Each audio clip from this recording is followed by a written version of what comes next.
All right, I wanted to make a quick review on this SportDOG e-collar. So we've had this for probably about 6 months now. This specific model is a 425 XS. This is a 500 yards range remote dog trainer for large or stubborn dogs. They have one that's, I think, a little bit cheaper than this that doesn't go quite as high in voltage. And they have this one that they say is for more stubborn dogs where you have more range. You can increase this too. Granted, I got this one, but I still have actually always kept it in the low range. There's 2 different settings you can set this to. These buttons are, one of them is long shock, so if you hold it, it'll keep shocking as long as you're holding it. The other one, you click it, it does a quick zap, and then it stops regardless of how long you hold the button. And then you have the wheel here.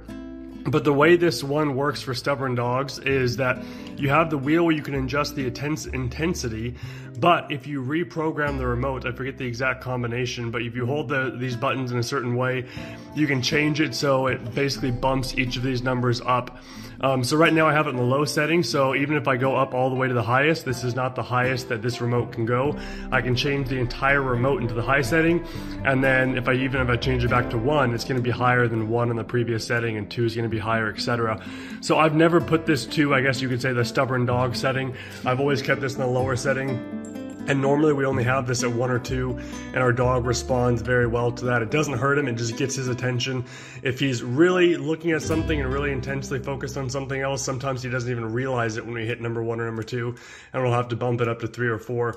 But we've never really had to use past that to get his attention and to kind of get him to come back over when he's out front without a leash, anything else like that. So one thing I love about this versus other ones we have is just the quality of it. So it's built well. The charge lasts fairly long. It's not crazy. It's going to last if you're using it maybe 2 days, and then you're going to have to throw it on the charger, but it does charge quickly. But our dog has swam with this probably hundreds of times now.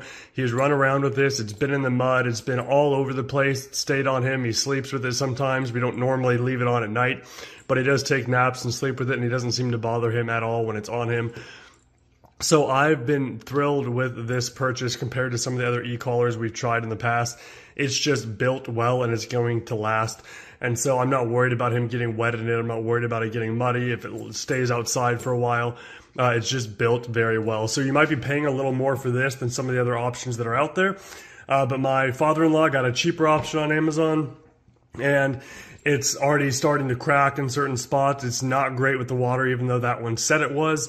The battery's not lasting as long, it's going down, and so you kind of get what you pay for with this quality, and so I highly recommend this e-collar for your dogs if you're looking for something that'll kind of stand the test of time, work large distances, and work for a lot of different dogs and different sizes of dogs. So I highly recommend this collar.